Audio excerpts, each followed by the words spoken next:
So most of the issues that we have and where the level of satisfaction is so low is because of the front lines. Healthcare is no different than factory. And if you have certain bottlenecks in the process, they slow down the entire process. And we have these systemic bottlenecks in the process that cannot be addressed through restructuring the corporate entity of AHS, but need to be addressed on the front lines. And that's why I was saying, we need more people in our emergencies and our hospitals running around with stethoscopes and fewer with clipboards. We are very middle management heavy also. So, and it's quite interesting because that information that you're asking for, they are collecting that information. They're very good at collecting information, but that information is not made publicly available. And it must be made publicly available because that will drive the system to actually address those bottleneck issues. So if we need a board to manage Alberta Health Services, yes, it's a large enterprise and you need financial wherewithal and business management wherewithal. But you also need to have the understanding of how the system actually operates on the front lines. And right now, front lines and the previous boards were very much detached from each other. Now, we just opened up a new women's hospital in Edmonton, the Lowest Hole Women's Hospital. Brand new hospital opens up. Instantly, 2 entire floors of the hospital were occupied by administration. Wrong. You know intuitively, and if you go to every desk and you ask them what they do, they actually will just dazzle you with what they do. They'll explain to you what they do. But intuitively you know that in a brand new hospital you don't need 2 floors of middle management. And if you do, if they are there, then they should be able to answer your questions and provide you with the type of information you want. So it's a system issue, but we have been for too long, and I'm the first one to take responsibility for it, because I've been part of that government. Never had the privilege of being a Minister of Health, but the fact is we've been very much focused on the executive strata. And every time we had problems in healthcare, we would fire a board or replace a CEO, where the issues really are on the front lines. I'm going to take that as a yes. Sure. Yes. I appreciate the thoughtfulness, the comprehensive of the answer very much. We're going to go, Dean. Thank you. Yes, Mr. Cassidy, thank you very much. I really enjoyed hearing you speak at the Economic Development Association conference in Parnassus. Oh, you were there. Yeah, thank you. And I asked this question of the other candidate too. Good. There was a mention of there being some 4 million Albertans, 4.1 million Albertans. And when you look outside the major centers, Calgary, Red Deer, Lethbridge, Fort Mac, and you get these smaller centers that are 25, 15,000, 40,000 people. What would you do as our new premier to help spur economic development in those small satellite communities that are maybe don't have the critical mass that big urban centers have? Well, the first issue we need to address has to do with education, frankly, advanced education. We still have a situation where most young people, no matter what career path they choose, unless they live in Edmonton or Calgary, they have to leave their town of origin and move to Edmonton and Calgary to pursue their education. And it's not only with university education, but it's also with technical education. I found it very interesting. In the city of Grand Prairie, they need welders, but you can't become a welder in Grand Prairie. You actually have to move to Edmonton, to NAIT, to become a welder. And it's not the cost of education that's prohibitive, but the actual moving and having to establish an apartment and live on your own for 2 years. And when you become a welder, odds are you will not go back to Grand Prairie. You will find a job somewhere in or near Edmonton. And yet we have the technology, not only in Alberta and Canada, but throughout the world, to actually deliver education to students. So I'm a big proponent of bringing education to students as opposed to students to education. And through 2 mechanisms. Number one, yes, distance learning. Right now with eCampus Alberta and Athabasca University, they have the capacity to deliver many programs off-site. But also through changing funding models for advanced education. There is no benefit to Sept to deliver a welding program in Grand Prairie. They know if they wait long enough, students from Grand Prairie will come to Sept. So within Campus Alberta and the 26 post-secondary institutions, there is very little cross-delivery of programs across campuses. Because in Grand Prairie you do have a college. And we don't want them to develop and deliver their own welding program.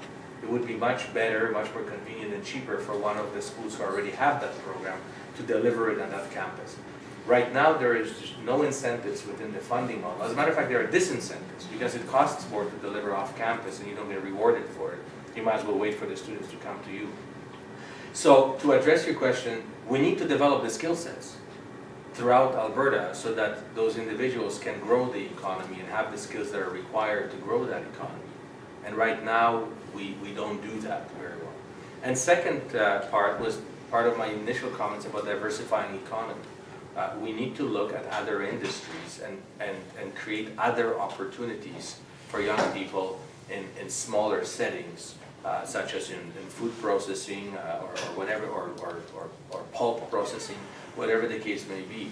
And it is not required anymore that all high-tech research and commercialization of research necessarily happen in Edmonton and Calgary. It can happen in other settings.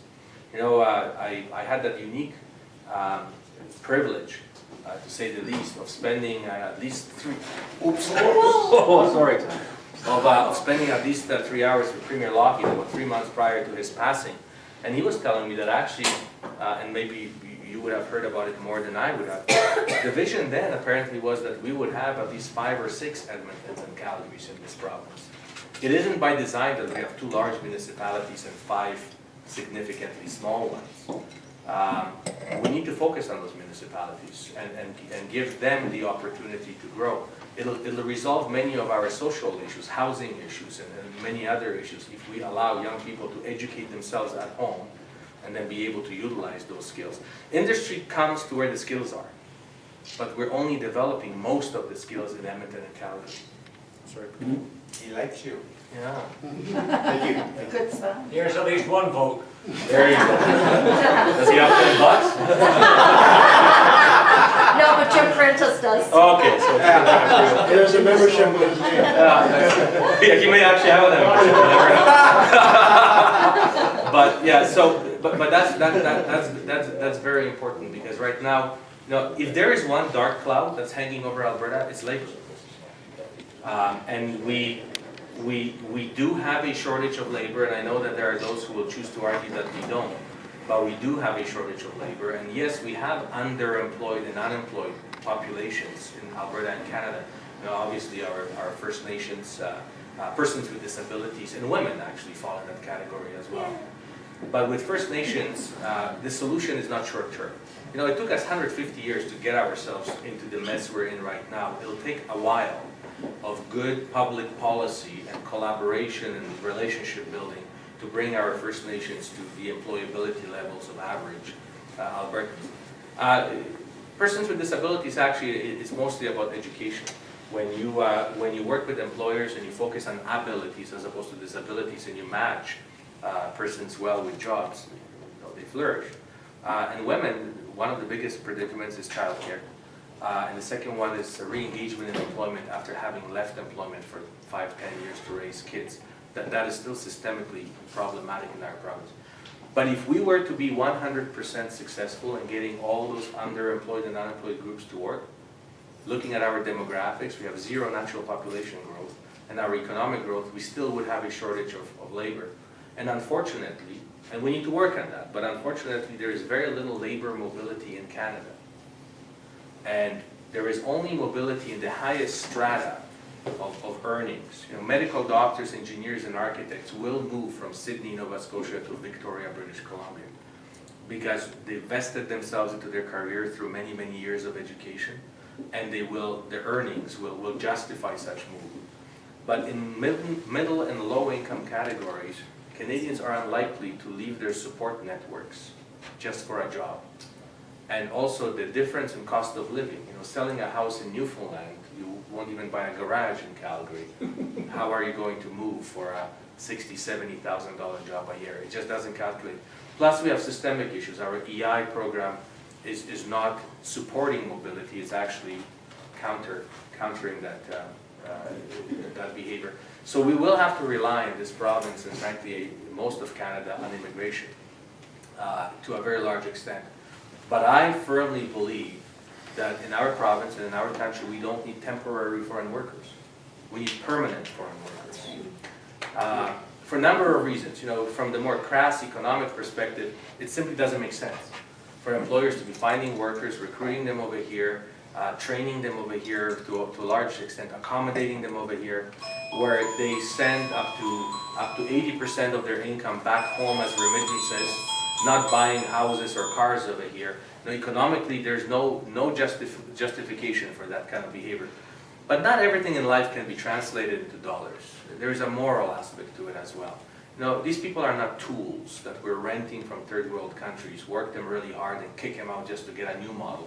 They have their own families and aspirations and dreams, and they do make great Canadians when allowed to stay over here. So I have some very strong feelings on this one, and I have to tell you, we've done everything we could have, negotiating with federal government over the last decade or so on this file. And yet every decision that was made on the program of immigration was actually counterintuitive to what Alberta and the West needs. So further negotiations on this file are not where I'm planning on moving. And I firmly believe that right now we are electing de facto a premier of this province and not one more member of parliament. And time has come to address this issue in a much more affirmative way. And my position on this file is that Alberta must have the same deal as Quebec has on immigration. Quebec has a significant autonomy on immigration. They get to choose the numbers and who gets to move to Quebec permanently. And if it's good for Quebec, it'll be good for Alberta. And frankly, we know if it's good for Alberta, it'll be good for the rest of the country. So that is the position that I will be taking on this file, because any further negotiations is like moving chairs on a Titanic. It's not getting us towards a solution. And there isn't one answer for all of Canada, and I fully appreciate Minister Kenny's and Chris Alexander's and Prime Minister Harper's position, because there are opposing views and opposing interests. Ontario actually likes all the decisions the federal government has made on immigration, because they have a high refugee population. Everybody wants to bring their mom, aunt, and cousin, and they are pushing for family class immigration. We want economic class immigration. So just like with weather, you cannot ask somebody what is the weather forecast for Canada tomorrow. It varies. Immigration is much the same. All right, on that note, folks, in honor of time and agenda, we're going to take 3 more questions. I'm not sure when you have to leave here, but I'm certainly, any other questions can be asked individually afterwards. So I'm going to ask the next 3 questions for the questioner and the answerer to be brief. So we're going to go, here's the order, we're going to go Louis, and then Charles, and Dolores, and Jim. Sorry, 4. Louis, Charles, Dolores, and Jim. Louis, did we get your question answered already? Yeah. My question is, how, given that absolute power corrupts absolutely, and as a follow-up to Gabor's question, is he here? Huh? He's gone.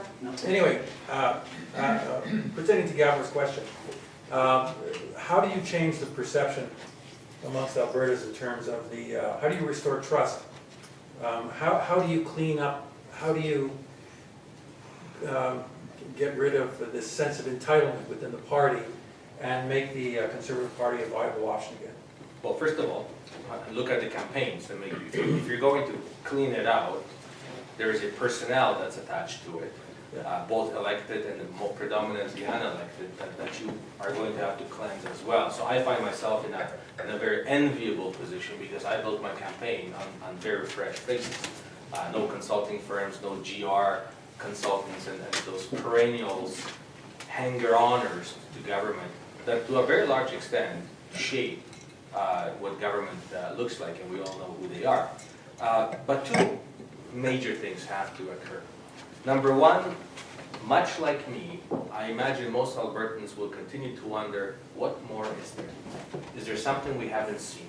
Is there something that's going to leak tomorrow in the media that will be embarrassing to government? We can't move forward. We can't start focusing on tomorrow in Alberta if those questions are lingering. So we have to give Albertans a full satisfaction that there's nothing more to see. And if there is, let them see it. And that is why in my platform, right off the beginning, I was so clear that the moment I become Premier, the first thing I will do is go back to the Auditor General, who actually has